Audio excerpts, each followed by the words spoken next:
सुभाष चंद्र बोस एक ऐसा योद्धा जिसे इतिहास ने अधूरा छोड़ दिया। सुभाष चंद्र बोस यह नाम केवल एक क्रांतिकारी का नहीं है, यह नाम उस आग का है जो अंग्रेजों के पूरे साम्राज्य को जला देना चाहती थी। कुछ लोग आज़ादी मांगते हैं और कुछ लोग आज़ादी छीन लेते हैं। सुभाष चंद्र बोस दूसरे वाले थे, लेकिन कुछ कम लोग जानते हैं कि इस ज्वालामुखी के भीतर कितना दर्द, कितना अकेलापन और कितनी उपेक्षा छिपी हुई थी। यह कहानी केवल नेताजी की नहीं है, यह कहानी उस इंसान की है जिसे अपने ही लोगों ने समझने में बहुत देर कर दी। 23 जनवरी 1897 उड़ीसा के कटक शहर में एक संपन्न लेकिन अनुशासित परिवार में एक बालक जन्म लेता है, सुभाष। पिता जानकीनाथ बोस थे, एक सफल वकील थे। घर में धन की कमी नहीं थी, लेकिन विलास की अनुमति भी नहीं थी। माँ प्रभावती देवी संस्कार और त्याग की मूर्ति थी। सुभाष बचपन से ही दूसरे बच्चों से अलग थे। वे खेलते कम थे और सोचते ज़्यादा थे। उनके मन में हमेशा ही प्रश्न रहता था, हम अपने ही देश में गुलाम क्यों हैं। स्कूल में सुभाष बेहद मेधावी छात्र थे, लेकिन एक घटना ने उनके जीवन की दिशा बदल दी। एक अंग्रेज शिक्षक भारतीय छात्रों को जानबूझकर अपमानित करता था। एक दिन उस शिक्षक ने भारतीय संस्कृति का मजाक उड़ाया, जो बहुत कम लोग जानते हैं। सुभाष चुप नहीं रहे, उन्होंने विरोध किया और परिणाम यह हुआ कि उन्हें स्कूल से निकाल दिया गया। यह उनकी पहली सजा थी सच बोलने की। सुभाष ने कलकत्ता और फिर कैम्ब्रिज में पढ़ाई की। उन्होंने भारतीय सिविल सेवा की परीक्षा दी और उच्च रैंक से पास किया। यह वह नौकरी थी जिसके लिए लोग अपना ज़मीर बेच देते हैं, लेकिन सुभाष ने इस्तीफ़ा दे दिया। उन्होंने कहा, मैं गुलाम सरकार की नौकरी नहीं कर सकता। यह निर्णय उनके पिता के लिए भी अचंभे का था। घर में टकराव हुआ, लेकिन सुभाष टस से मस नहीं हुए।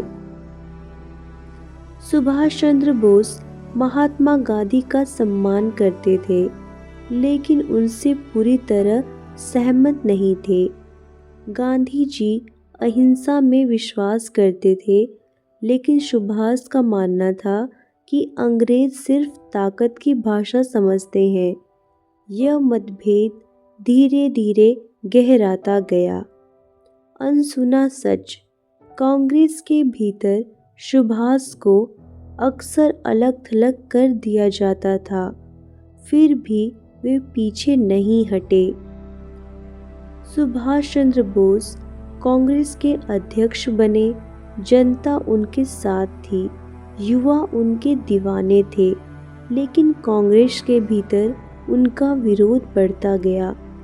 नेहरू और पटेल ने विचारात्मक टकराव हुआ। अंततः सुभाष को अध्यक्ष पद छोड़ना पड़ा। यह उनके जीवन का एक गहरा घाव था। अंग्रेज सरकार सुभाष को सबसे खतरनाक मानती थी। उन्हें नज़रअंदाज किया गया, लेकिन सुभाष चंद्र बोस जी कैद के लिए पैदा नहीं हुए थे। यह पलायन इतिहास का चमत्कार है। वेश बदलकर नकली पहचान के साथ वे भारत से निकल गए। यह कोई फिल्म नहीं थी, यह एक पल की सच्चाई थी।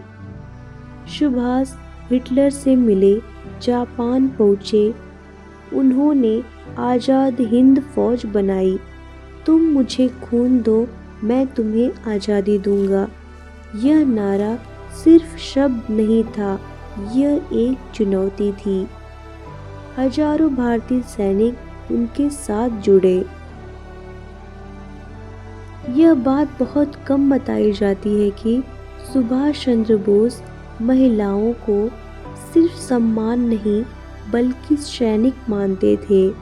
रानी झांसी रेजिमेंट इसका प्रमाण है।